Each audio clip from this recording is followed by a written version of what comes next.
पूजा करते समय आपकी आंखों में भी आते हैं आंसू। जाने क्या है इसका मतलब? कई बार आपने ये महसूस किया होगा कि पूजा करते वक्त हमारी आंखों से आंसू आने लगते हैं। शास्त्रों के अनुसार पूजा करते वक्त हमारी आंखों का नम होना, आंसू आना, नींद और उबासी या फिर छींक आना यह एक बहुत बड़ा रहस्य है। कई बार पूजा करते समय कुछ लोगों की आंखों से आंसू निकलने लगते हैं। ऐसे में वे सोच में पड़ जाते हैं कि ऐसा क्यों हुआ। अगर आपके साथ भी ऐसा होता है तो चलिए जानते हैं इसका क्या मतलब है। कई बार देखने को या सुनने को मिलता है कि पूजा करते समय लोगों की आंखों में आंसू आ जाते हैं। दरअसल ऐसा इसलिए होता है क्योंकि पूजा के दौरान हमारे में कई तरह के भाव उठते हैं जिसमें अच्छे और बुरे दोनों ही शामिल होते हैं। ऐसे में अगर पूजा करते हुए आपकी आंखों से आंसू निकलता है तो इसमें कोई न कोई संकेत छुपा होता है। तो चलिए इसके बारे में जानते हैं। पूजा के दौरान आंख से आंसू आना शुभ या अशुभ? आंखों में आंसू दो ही वक्त टपकते हैं, एक गम और एक खुशी में हैं। वैसे तो आंखों में एलर्जी और जुखाम वगैरह से भी आंखों से आंसू आने लगते हैं। लेकिन क्या आप जानते हैं पूजा करते वक्त आंखों से आंसू निकलने के पीछे कई रहस्य छिपे हैं। कई बार पूजा के दौरान लोग इतने मग्न हो जाते हैं कि उनकी आंख से आंसू निकल आते हैं। ऐसे में उनके मन में सबसे पहला सवाल यही आता है कि ये शुभ संकेत है या अशुभ। अगर आपकी आंख से भी पूजा करते समय आंसू आ गए हैं तो घबराए नहीं, क्योंकि ऐसा कहा जाता है कि पूजा के दौरान आंसू आना शुभ संकेत होता है।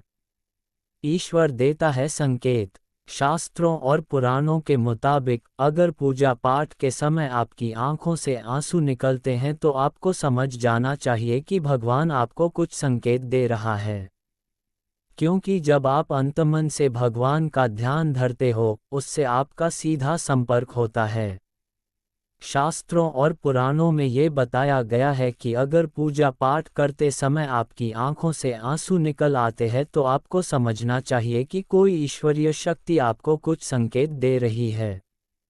जब आप भगवान के किसी भी रूप का ध्यान और उनकी पूजा में लीन हो जाते हैं तो इसका अर्थ है कि भगवान के उस रूप के साथ आपका कनेक्शन हो गया है, या कह सकते हैं कि आपके द्वारा की गई पूजा सफल हो गई है, जो आपकी खुशी को आंसू के रूप में छलकाती है।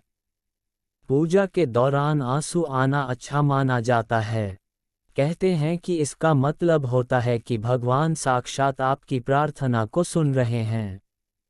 अगर आपके साथ भी ऐसा होता है तो समझ लीजिए कि जल्द ही आपकी मनोकामना पूरी होने वाली है।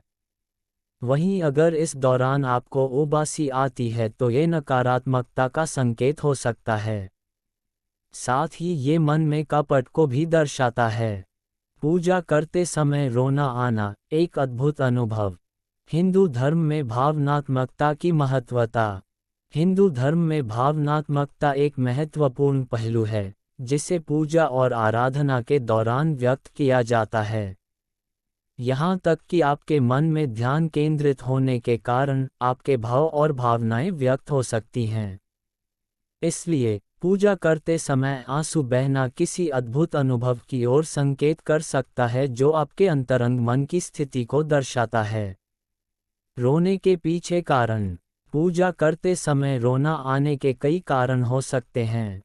ये धार्मिक और आध्यात्मिक प्रक्रिया में शामिल होने वाले गहरे भावों का परिणाम हो सकता है। ये कुछ लोगों के लिए आंतरिक आनंद, शुभकामनाएं या भक्ति की अभिव्यक्ति का संकेत भी हो सकता है। यहाँ कुछ संभावित कारणों की एक सूची है जो पूजा करते समय रोने का कारण बन सकते हैं। 1. आनंद और भक्ति की अभिव्यक्ति। पूजा के दौरान भक्त की आनंद और भक्ति की अभिव्यक्ति के कारण रोना आ सकता है।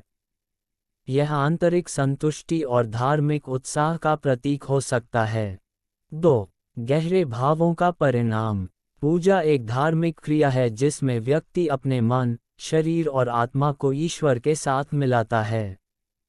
इसलिए जब व्यक्ति पूजा करते समय अत्यंत भावुक होता है और उनके अंदर से गहरे भाव उभरते हैं, तो ये रोने का कारण बन सकता है। 3.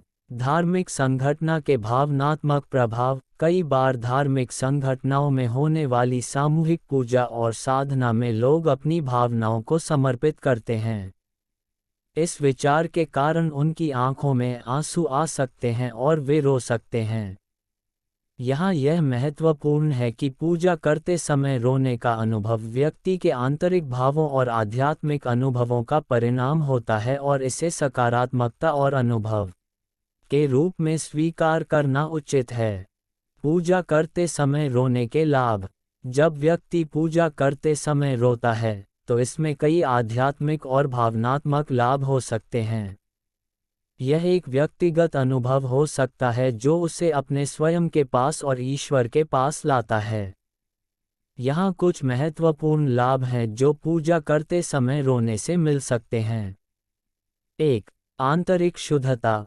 रोने से आंतरिक शुद्धता और ताजगी मिल सकती है। यह मन को बाहर निकालकर उसे स्वयं सेवक और उन्मुक्त बना सकता है। 2. भक्ति और आदर्शवाद। रोने के माध्यम से व्यक्ति अपनी भक्ति और आदर्शवाद को प्रदर्शित कर सकता है। ये ईश्वर के प्रति गहरी श्रद्धा और समर्पण की प्रकटीकरण कर सकता है। 3. आंतरिक संतुष्टि। रोने के बाद व्यक्ति को आंतरिक संतुष्टि और स्थैर्य की अनुभूति हो सकती है।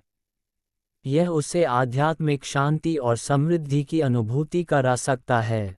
इस तरह पूजा करते समय रोना आना एक गहरा और आंतरिक अनुभव हो सकता है जो व्यक्ति को आध्यात्मिक और भावनात्मक रूप से संपन्न कर सकता है। यह उसकी आंतरिक शक्ति को प्रकट करने और उसे ईश्वर के साथ एकीकृत करने का एक तरीका हो सकता है। पूजा के दौरान मन भटकने के क्या हैं कारण? शास्त्रों के मुताबिक अगर आप सच्चे दिल से पूजा करते हैं, तो भगवान हमेशा उसे स्वीकार करते हैं। लेकिन अगर इस दौरान आप ध्यान भटक रहा है, तो इसके पीछे 2 वजह हो सकती हैं। पहला, अगर आपके मन में बहुत सारे विचार एक साथ आ रहे हैं, तो इससे आपका मन पूजा में नहीं लगता है और आपका मन भटकने लगता है। दूसरा, इसके अलावा पूजा के दौरान मन भटकने की वजह राहु के दुष्प्रभाव भी हो सकते हैं। क्या पूजा करते समय रोने का कोई वैज्ञानिक कारण है? पूजा करते समय रोने का कोई सीधा वैज्ञानिक कारण नहीं है। यह एक आंतरिक और भावनात्मक अनुभव है जो मानसिक, आध्यात्मिक और धार्मिक प्रक्रियाओं से जुड़ा हुआ है। इसके पीछे भावनाएं, आंतरिक शक्ति और आध्यात्मिक संवाद के प्रभाव शामिल हो सकते हैं। अभी तक हमने देखा है कि पूजा करते समय रोना एक आंतरिक अनुभव हो सकता है जो व्यक्ति को आध्यात्मिक और भावनात्मक लाभ प्रदान कर सकता है। यह उसकी आंतरिक शक्ति को सक्रिय करने और उसे ईश्वर के साथ संपन्न करने का एक माध्यम हो सकता है। इसलिए पूजा करते समय रोना एक व्यक्ति के आंतरिक और स्पिरिचुअल सफर का हिस्सा हो सकता है। ध्यान दें, यदि आप अधिक जानकारी चाहते हैं या अपने आंतरिक सवालों का सामर्थ्य पूर्ण करना चाहते हैं, तो आपको इस विषय पर आपको कमेंट बॉक्स के माध्यम से संपर्क करना चाहिए। इस लेख में हमने पूजा करते समय रोना आने के बारे में विस्तार से चर्चा की है। हमने देखा है कि यह एक आंतरिक अनुभव हो सकता है जो व्यक्ति को आंतरिक शुद्धता, भक्ति, आदर्शवाद और संतुष्टि की अनुभूति करा सकता है। इसे भावुकता और आंतरिक संवाद का माध्यम माना जा सकता है, जो व्यक्ति को आध्यात्मिक सफर में सहायता करता है। यदि आपके मन में इस विषय पर कोई और सवाल हैं, तो हमें बताएं। हमें खुशी होगी आपकी मदद करने में।